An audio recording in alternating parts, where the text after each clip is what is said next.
आज मैं आपके साथ गुड़ और मूंगफली से बनी हुई रेवड़ी की रेसिपी शेयर कर रही हूँ।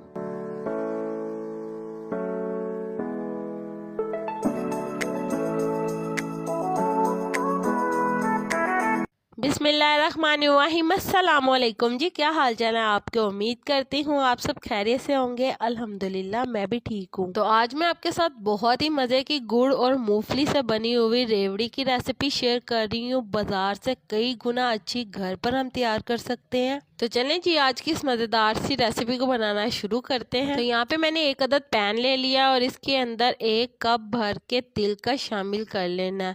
तिल शामिल करके हम इसे 1 से 2 मिनट के लिए पका लेंगे ताकि इसकी थोड़ी सी नमी दूर हो जाए और ये थोड़े से खस्ता हो जाए। साथ ही साथ में इसका थोड़ा सा कच्चापन दूर हो जाए। इसको हम पका लेंगे मीडियम टू लो फ्लेम के ऊपर। तो यहाँ पे तिलों को ड्राई रोस्ट करते हुए 1 से 2 मिनट हो चुके हैं, तो इसे हम निकाल लेंगे। हमने इसे इतना ज़्यादा फ्राई नहीं करना कि ये बहुत ज़्यादा काले हो जाए। तो चलें जी, यहाँ पे अब हमने ले लेनी है 1 कप कच्ची वाली मूंगफली और मूंगफली को भी हमने ड्राई रोस्ट कर लेना है। तो इस रेसिपी में आपने एक बात का लाजमी ख्याल रखना है कि 1 कप आपने अगर मूंगफली लिया और 1 कप ही आपने इसके अंदर गुड़ का इस्तेमाल करना है और 1 कप ही आपने इसके अंदर तिल का इस्तेमाल करना है।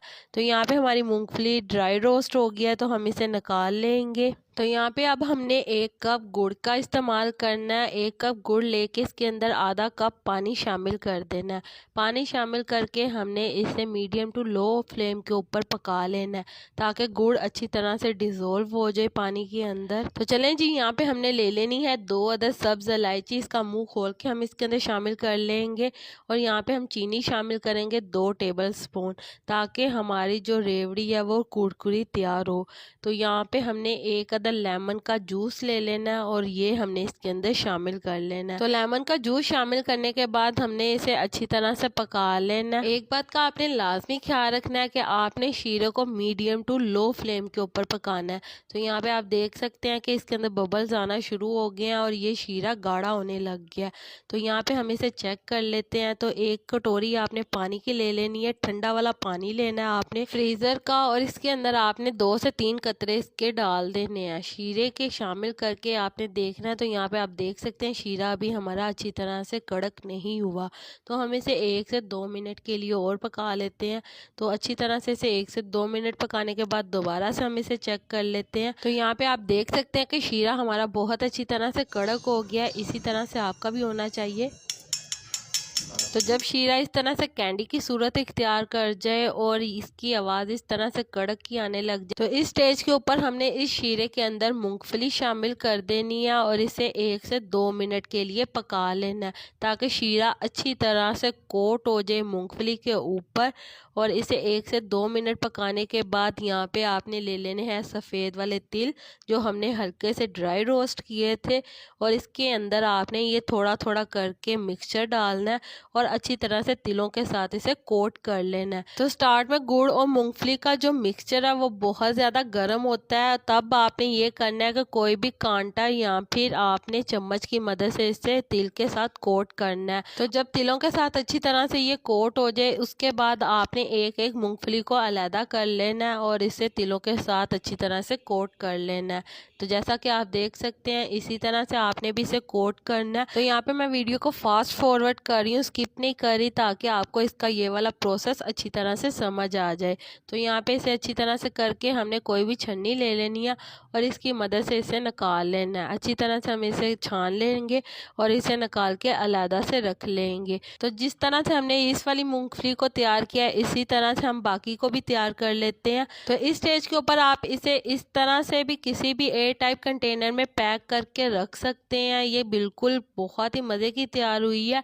या फिर आप इसे इस तरह से भी कर सकते हैं जैसे कि अगला प्रोसेस मैं आपको करके दिखाऊंगी। तो और ज़्यादा इसे कोट करने के लिए तिलों के साथ यहाँ पे आपने ले लेना है 1 अदद पैन और इसके अंदर आपने सफ़ेद तिल ले लेने हैं। यहाँ पे आपने वही वाली रेवड़ी ले लेनी है और रेवड़ी को आपने इसके अंदर शामिल कर देना है। बिल्कुल लो फ्लेम के ऊपर आपने रेवड़ी को अलट पलट करते रहना। 2 से 3 मिनट के अंदर ये अच्छी तरह से तिलों के साथ कोट हो जाएगी।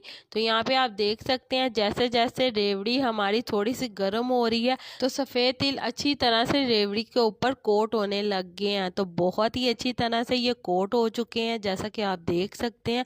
तो इस तरह से जब ये कोट हो जाएंगे तो हम इसे निकाल लेंगे। हमारी बहुत ही मज़ेदार पीनट वाली रेवड़ी तैयार है। तो बाजार से कई गुना अच्छी रेवड़ी अब आप घर पर तैयार कर सकते हैं। इसी तरह से बहुत ही कम खर्च में, कम बजट में आप इसे बना सकते हैं। बहुत ही आसान तरीका है, आप इसे बनाकर सर्दियों में इंजॉय कर सकते हैं अपनी फैमिली के साथ। बच्चे बड़े सभी इसे बहुत ही ज़्यादा शौक से खाएंगे। सर्दी का शिद्दत का एहसास बहुत ही ज़्यादा कम हो जाएगा। आप इसे बनाकर खाएं, बहुत ही मज़े की ये लगेगी। तो चलें जी, उम्मीद करती हूँ मेरे प्यारे प्यारे व्यूवर्स को मेरी आज की मज़ेदार सी गुड़, तिल और मूंगफली की ये मज़ेदार सी रेवड़ी पसंद आई होगी। अगर पसंद आई है तो मेरी वीडियो को लाइक कर दें और अगर आप मेरे चैनल पर नए हैं तो काइंडली मेरे चैनल को सब्सक्राइब कर लें ताकि आने वाली तमाम वीडियो का नोटिफिकेशन आपको बर वक्त मिल सके। अल्लाह ताला आपको बहुत सारी खुशियाँ अता करे, आपके रिज़्क़ में ढेर ढेर बरकत अता करे, आपको मक्कातुल मुकर्रमा और मदीनातुल मुनव्वरा की हाज़िरी नसीब करे। आमीन सुम्मा आमीन। तो इसी के साथ मुझे भी अपनी दुआ में याद रखिएगा। मिलती हूँ आपसे एक और मज़ेदार रेसिपी के साथ एक और नई वीडियो में। तब तक के लिए मुझे दीजिए इजाज़त। अल्लाह हाफिज़।